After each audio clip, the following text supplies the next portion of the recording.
Hello friends, welcome to CSC knowledge. Guys, आज हमारा complex variable differentiation का lecture number 8 है। पिछले लेक्चर में हम लोगों ने एनालिटिक फंक्शन पे बेस्ड क्वेश्चन किया था। आज भी क्वेश्चन ही देखते हैं। हमारा क्वेश्चन है, find the value of C1 and C2 such that f of z equals to x square plus C1 y square minus 2xy plus iota C2 x square minus y square plus 2xy is analytic and also find its derivative. इस question में हमें दो चीज़ find करना है, एक C1 and C2 और दूसरा derivative. Derivative कहने का मतलब f डैश जेड, आपको पता है। तो गाइस, यहाँ पे हमें गिवन क्या है? गिवन है कि such that F Z is analytic. ये तो एफ जेड का वैल्यू है ना, क्या रहा है? Such that F Z is analytic. It means हमें एनालिटिक गिवन है कि ये जो आपका एफ जेड है वो ऑलरेडी एनालिटिक है, इसे आपको प्रूफ नहीं करना है। तो इसका यूज़ करके हम क्या करेंगे? C1 और C2 को फाइंड करेंगे। क्यों, कैसे? क्योंकि आपको पता है कि अगर कोई फंक्शन एनालिटिक है तो हम क्या करते हैं, CR इक्वेशन डायरेक्टली अप्लाई कर देंगे, क्योंकि हमें दिखाने की जरूरत नहीं है कि वो इक्वल होगा, डायरेक्टली हम उस इक्वेशन को इक्वल कर देंगे। चलिए इसको सॉल्व करते हैं। हमारा फर्स्ट स्टेप जो होता है, सबसे पहला कोई भी क्वेश्चन हो उसमें क्या करना होता है, सबसे पहले आपको रियल पार्ट और इमेजिनरी पार्ट को क्या करना है, सेपरेट करना है। मीन्स u और v। क्यों? क्योंकि f ऑफ जेड आपको पता है किस फॉर्म में होता है, u प्लस आयोटा v, जहाँ u आपका रियल है, अभी इमेजिनरी है। तो चलिए आप अपना f ऑफ जेड की वैल्यू लिखिए। क्या है? X square plus C1 y square minus 2xy plus iota C2 x square minus y square plus 2xy। ये आपका f ऑफ जेड गिवन है। तो देखिए गाइस, यहाँ पे हमें सेपरेट करने की जरूरत नहीं है, क्योंकि ऑलरेडी आयोटा वाला टर्म एक तरफ है और नॉन आयोटा मतलब जो आयोटा के साथ नहीं है वो एक तरफ है, इट मीन्स रियल पार्ट। तो हम इसे डायरेक्टली क्या कंसिडर करेंगे, इस टर्म को u और प्लस आयोटा, इस टर्म को क्या कंसिडर करेंगे, v। तो हमें यहाँ से u का वैल्यू क्या मिला गाइस, देखिए x square plus C1 y square minus 2xy और v क्या मिल गया, C2 x square minus y square plus 2xy। ये हमें u और v का वैल्यू मिल गया। अब आपको पता है कि जब फंक्शन एनालिटिक है तो CR इक्वेशन तो होगा ही। तो CR इक्वेशन के लिए हम क्या करते थे, चार चीज़ फाइंड करते थे। क्या? Del u upon del x. चलिए सबसे पहले यही फाइंड करते हैं। हमारा u का वैल्यू ये है, x के रिस्पेक्ट में डिफ्रेंशिएशन है तो एक्स स्क्वायर का डिफ्रेंशिएशन क्या होता है, 2x।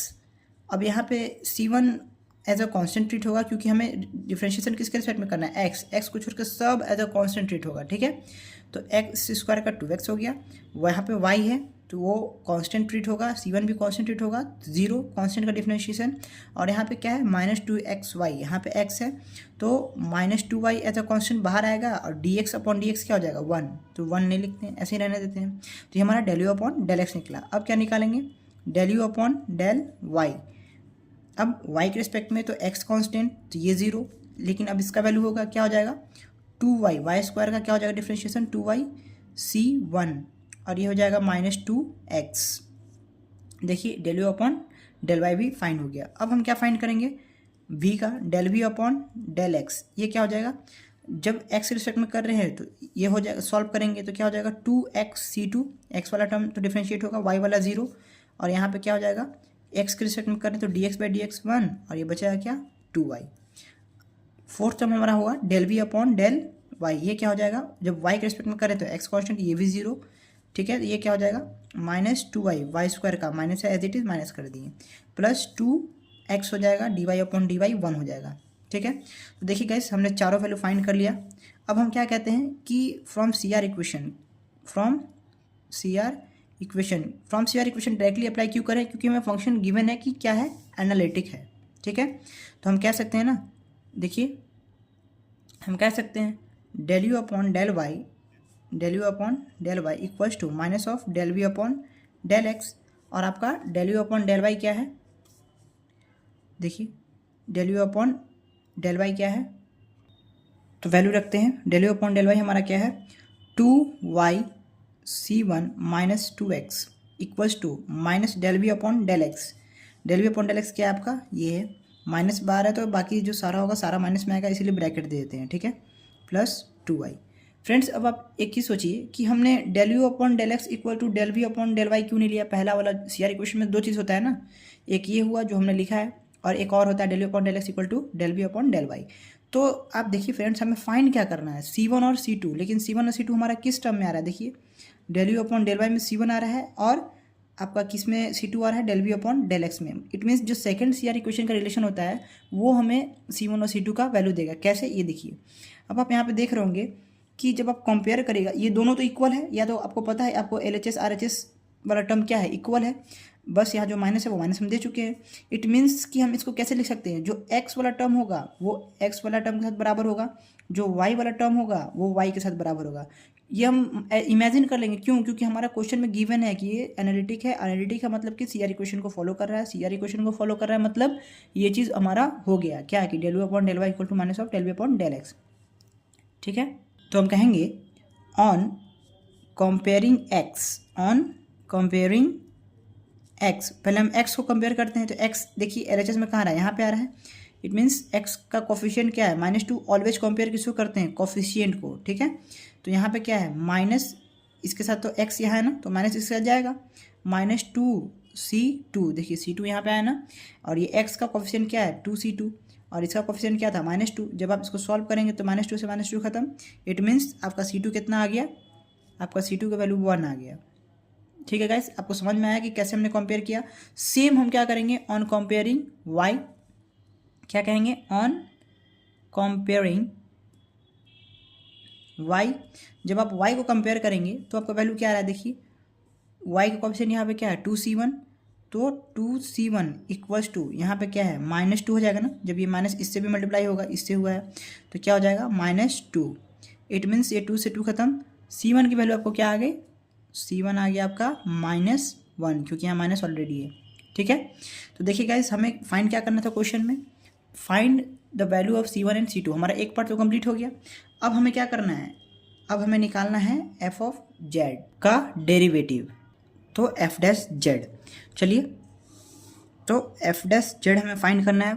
f डैश z का फॉर्मूला आपने पढ़ा है गाइस, क्या, del u upon del x plus iota del v upon del x। ये याद रखिएगा, f डैश z का डायरेक्ट फॉर्मूला होता है, मैंने 2 कराया था, एक ये होता है। ठीक है, तो इस पर वैल्यू पुट कर दीजिए, क्योंकि आप फाइंड कर चुके हैं del u upon del x, del v upon del x। ठीक है, तो del u upon del x आपका कितना है, 2x माइनस 2y। देखिए del u upon del x 2x minus 2y plus iota del v upon del x। del v upon del x क्या है आपका, 2x x।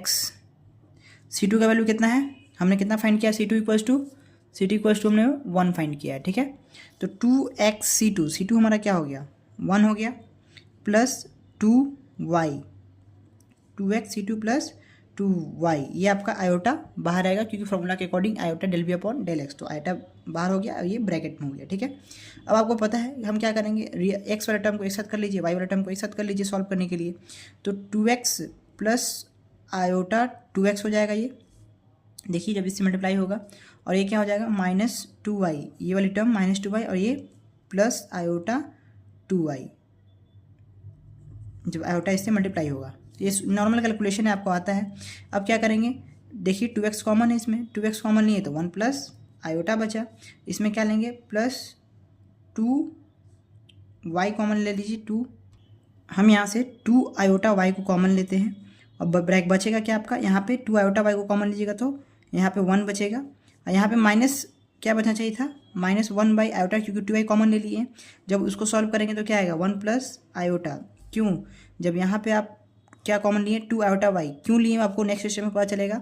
2 आयोटा y को common लिए तो ये 1 हो गया, 1 लिख दिए।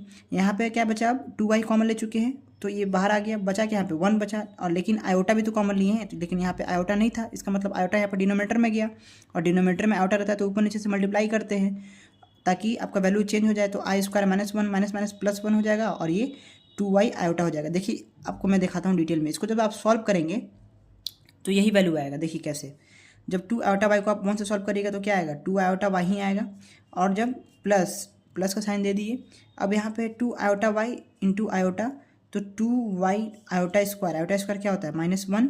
इट मीन्स आपका वैल्यू में कोई चेंज आया, नहीं आया। देखिए 2 आयोटा y माइनस 2y, देखिए यही वैल्यू आया, 2 आयोटा y माइनस 2y, यही वैल्यू तो था आपका, 2 आयोटा y माइनस 2y, यही वैल्यू आया जब आप इसको इससे मल्टीप्लाई। ठीक है, तो अब हम यहाँ से क्या करेंगे, 1 प्लस आयोटा कॉमन ले सकते हैं। देखिए 1 प्लस आयोटा हमने कॉमन ले लिया, तो बचा क्या हमारा, 2x प्लस 2 आयोटा y, तो यहाँ पे प्लस का साइन रहेगा।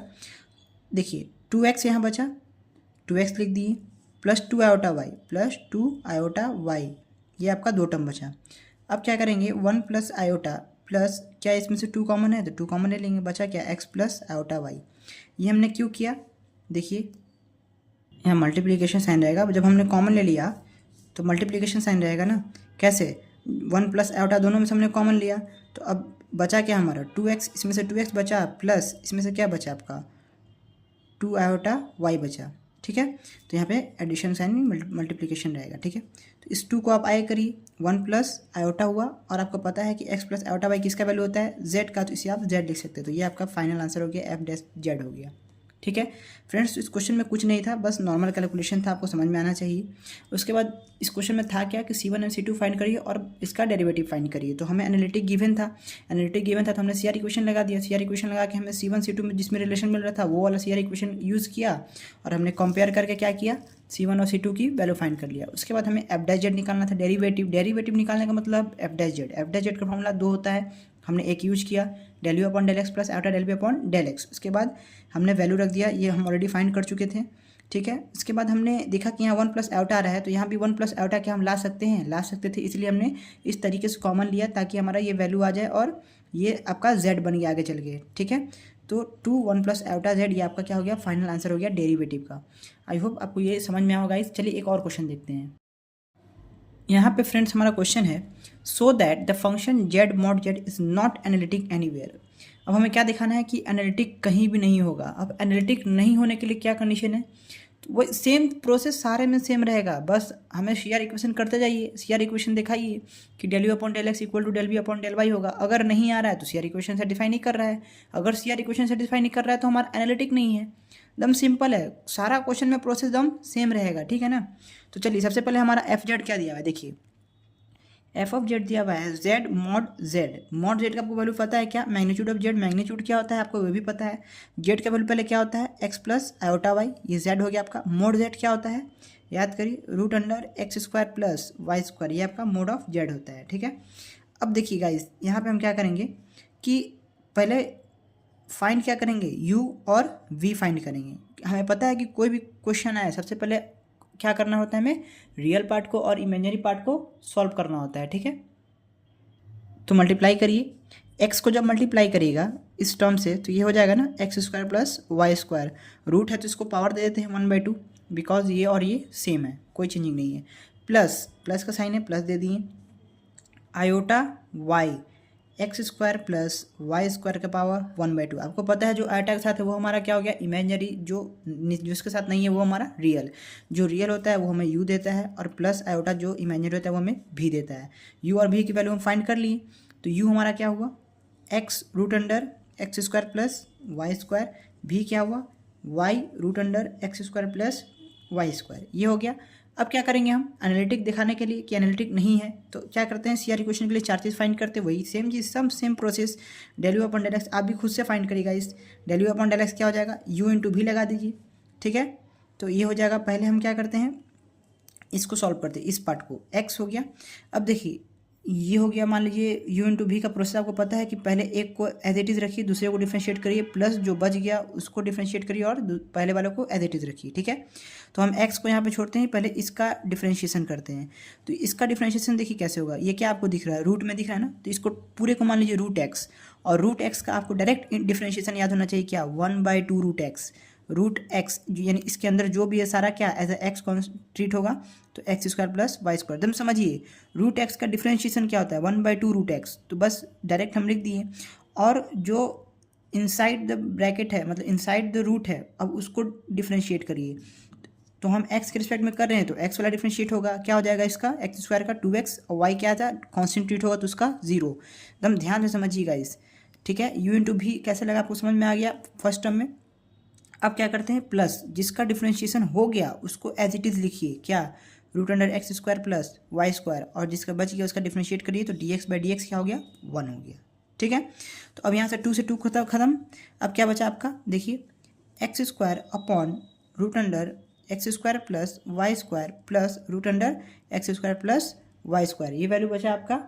अब एलसीएम लीजिए, एलसीएम लेने आता है आपको, डिनोमीटर में क्या है ये है, तो यही आपका एलसीएम हो जाएगा root under x square plus y square.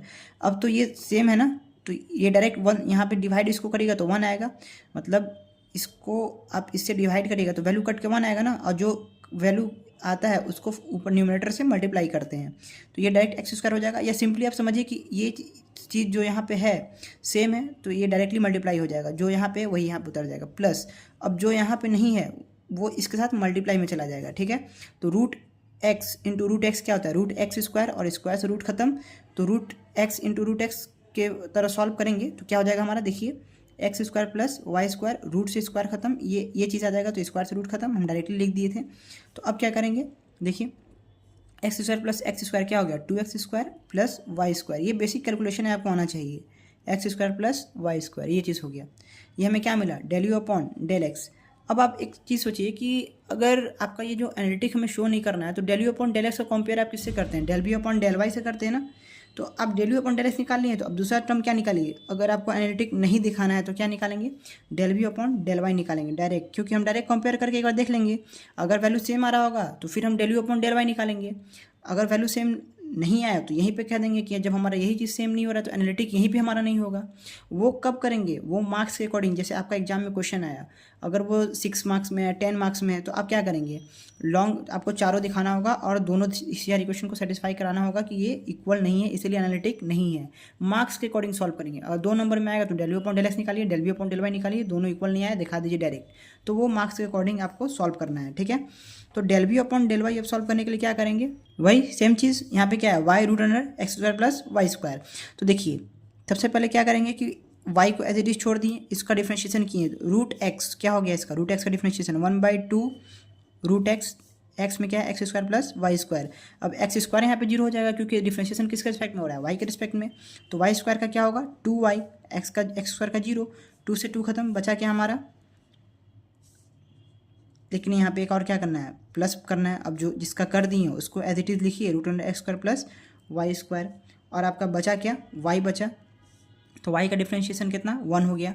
Same चीज़ जो हमने यहाँ किया वही यहाँ पे कर रहे हैं। तो आया क्या हमारा y square upon root under x square plus y square plus root under x square plus y square. Same चीज़ एलसीएम लीजिए, एलसीएम लीजिएगा तो आपका आएगा x square plus y square plus x square plus y square upon root under x square plus y square. क्यों, क्योंकि आपको पता है कि जब इसको स्क्वायर से रूट खत्म होगा तो यही चीज़ बचेगा। तो ये होगा आपका 2y square x square upon root under x square plus y square. तो देखिए फ्रेंड्स, हमें पहला जो सीआर इक्वेशन के लिए चाहिए होता है del u upon del x और del b upon del y, वो हम फाइंड कर लिए। अब देखिए क्या ये बराबर है, ये आपका बराबर हो रहा है, तो ये हमारा बराबर नहीं हो रहा है। तो इसको इक्वेशन 1 कह दीजिए, इसको इक्वेशन 2 कह दीजिए। फ्रॉम 1 and 2 क्या, del u upon del x not equals to del b upon del y, therefore it not follows CR equation, satisfy भी कह सकते हैं। देयरफॉर हेंस, या फिर हेंस कह दीजिए, hence it is not analytic function. तो मार्क्स के अकॉर्डिंग सॉल्व करेंगे। 2 नंबर में आएगा तो 2 ही दिखा देंगे, अगर 6 नंबर में आएगा तो आपको चारों करके दिखाना होगा। एक और जो सीआर इक्वेशन है उसको भी सेटिस्फाई कराना होगा, ठीक है गाइस। तो आई होप कि ये क्वेश्चन आपको अच्छे से समझ में आया हो। तो फ्रेंड्स, आज के लिए इस लेक्चर में इतना ही रहने देते हैं। नेक्स्ट लेक्चर से हम लोग शुरू करेंगे अपना next topic, harmonic function. Harmonic function पढ़ेंगे, मिलने थॉम्सन मेथड क्या होता है वो देखेंगे गाइस। इसमें एनालिटिक फंक्शन में आपका एक क्वेश्चन और आता है जो बहुत इंपॉर्टेंट है, वो आपको टाइम गेनिंग है इसीलिए इस लेक्चर में इंक्लूड नहीं कर रहे हैं। वो आपको एक लेक्चर में मैं अच्छे से समझाऊंगा। उसमें आपका ये वाला फंक्शन रहेगा, क्या, एफ जेड आपका दिया रहेगा रूट अंडर एक्स वाई, ऐसे करके आएगा, बोलेगा कि सेटिस्फाई कराइए सीआर इक्वेशन को at the origin but not analytic at that point. ये आपका एक क्वेश्चन है, ये बहुत इंपॉर्टेंट है। ये आपके 6 मार्क्स या 10 मार्क्स से 100% आएगा। जो इस क्वेश्चन को हम इस लेक्चर में नहीं डाल रहे हैं क्योंकि टाइम हमारा बहुत इंक्रीज़ कर जाएगा, क्योंकि उसके लिए कम से कम 15 मिनट चाहिए। तो फ्रेंड्स, उसका हम अलग से बना देंगे वीडियो, तो उसको आप ज़रूर देखिएगा जब इसको स्पेशली हम करेंगे, ठीक है। तो इस लेक्चर में हम इतना ही रहने देते हैं। अभी हम नेक्स्ट क्या शुरू करेंगे, नेक्स्ट लेक्चर में हार्मोनिक फंक्शन, ठीक है गाइस। थैंक्स।